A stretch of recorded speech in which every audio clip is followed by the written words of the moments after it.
Hello student, আশা করি তোমরা প্রত্যেককে ভালো আছো। আজকে তোমাদের সামনে নিয়ে চলে এসেছি ক্লাস 10-এর ইংরেজি কোশ্চেন।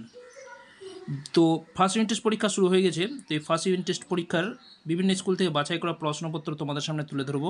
আর এই প্রশ্নগুলো তোমরা দেখো আর কীভাবে প্রশ্নগুলো এসেছে আর কী ধরনের প্রশ্ন পরীক্ষায় আসছে, নম্বর বিভাজনটা কত, এটা তোমরা এই ভিডিওর মাধ্যমেই কিন্তু জানতে পারবে। তাই তোমাদের বলো ভিডিও প্রথম থেকে শেষ পর্যন্ত দেখো, তাহলে অনেকটাই তোমরা কিন্তু বুঝতে পারবে। দেখো ফুল মার্ক দেওয়া আছে কত, 40, সময় দেওয়া আছে 1 ঘন্টা 20 মিনিট। আর এটা ফার্স্ট সামিট ইভ্যালুয়েশন 2024। তো দেখো প্রথমে একটা প্যাসেজ দেওয়া হয়েছে ইংরেজির, দেখো রিডিং কম্প্রিহেনশন সিন একটা প্যাসেজ দেওয়া হয়েছে। প্যাসেজ থেকে এখানে প্রশ্ন করা হয়েছে, তোমরা দেখতেই পাচ্ছ যে এই দেখো choose the alternative complete the following sentence. এখানে দেখো 4টা করে অপশান দেওয়া আছে, সঠিক উত্তরটা বাছাই করে তোমাদেরকে লিখতে হবে। তারপরে দেওয়া হয়েছে বি দাগে দেওয়া হয়েছে কি complete the following sentence information from the text থেকে এই ইনফরমেশন দিয়ে ততটা পূরণ করতে বলেছে। ইনফরমেশন দিয়ে এই টেক্সট থেকে ইনফরমেশন নিয়ে এই সেন্টেন্সটা কমপ্লিট করতে বলেছে। তারপর সি দাগে দেখো অ্যান্সার দ্য ফলোয়িং কোশ্চেন, এই প্রশ্নগুলো দেওয়া আছে তার উত্তরগুলো লিখতে বলা হয়েছে। তারপরে দেখো দু দাগে দেওয়া হয়েছে কি যে read the extract of the poem carefully and answer the question that follow। এই যে এটা পোয়েম এটা পদ্যাংশটা পড়তে বলেছে, এর পরে তার উত্তরগুলো নিচে প্রশ্নগুলো দিতে বলেছে। দেখো এখানে প্রশ্নগুলো দেওয়া আছে, দেখো প্রতিটা প্রশ্নের মান দেওয়া হয়েছে কত 1, 2, 2। তো দেখো এখানে প্রশ্নগুলো দেওয়া আছে, তোমরা ভালো করে একটু দেখে নাও। তারপর নেক্সট যেটা দেওয়া আছে কি রিড 3 দাগে দেওয়া আছে read the passage and answer the question given below. তো এখানে থেকে আনসিন থেকে প্রশ্ন করা হয়েছে, তোমরা দেখতেই পাচ্ছ। এখানে পেসেজটা পড়তে বলেছে, পড়ে তার উত্তরগুলো নিজের প্রশ্নের উত্তরগুলো দিতে বলা হয়েছে, তোমরা একটু দেখে নাও।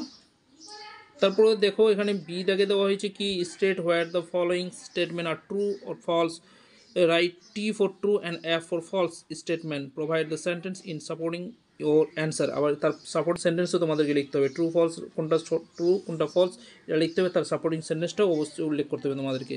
তারপরে দেখে নাও সি দাগে দেওয়া হয়েছে কি অ্যান্সার দ্য কোশ্চেন, এর প্রশ্ন উত্তর দিতে বলা হয়েছে।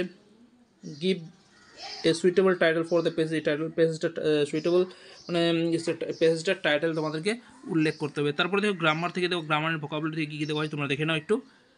4 থেকে দেওয়া হয়েছে কী দেওয়া write the correct alternative in the given blanks, এই শূন্যস্থানে কোনটা সঠিক সেটা বসাতে বলেছে। তারপরে দেখো ডুয়েস ডাইরেক্ট দেওয়া হয়েছে, দুটো করতে বলা হয়েছে 2 1 2। তারপরে দেখো এখানে 5 থেকে দেওয়া হয় choose the correct phrasal verb, দেখো ফ্রেজাল ভার্ব দিয়ে এটা ফিল আপ করতে হবে। তো দেখো এখানে দুটো দিয়েছে তোমাদেরকে, এই দেখো লিস্টটাও দিয়েছে, ফ্রেজাল ভার্বের লিস্টটাও দিয়েছে, কোনটা সঠিক হবে সেটা বসাতে হবে তোমাদেরকে। তারপর নেক্সট 7 থেকে দেওয়া হচ্ছে given below are the meaning of 2 word which you find. Question number 3 find the word and write them appropriate boxes in the boxes on the right hand side.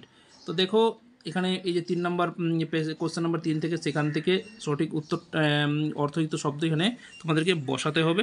তো দেখো দুটো দেওয়া আছে। তারপরে দেওয়া আছে 8 থেকে আছে রাইটিং স্কিল।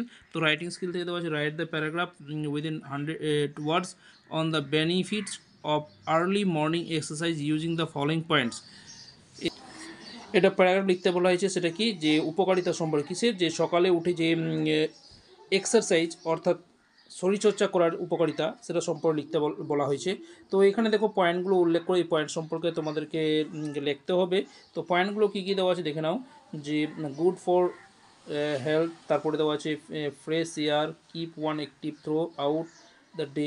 তো যাই হোক এই পয়েন্টগুলো নিয়ে তোমাদেরকে লিখতে হবে। তো যাই হোক এই ছিল ইংরেজি প্রশ্নপত্র যা তোমাদের সামনে তুলে ধরলাম। তোমরা একটু ভালো করে দেখে রাখো, আশা করি তোমাদের পরীক্ষায় কিন্তু কাজে দিবে। তো ভিডিও এখানে শেষ করছি, ধন্যবাদ। আবার পরের ভিডিওতে তোমাদের সামনে আরও বাছাই করা বিভিন্ন প্রশ্ন নিয়ে আসবো, তখন তোমরা ভালো করে পড়ো।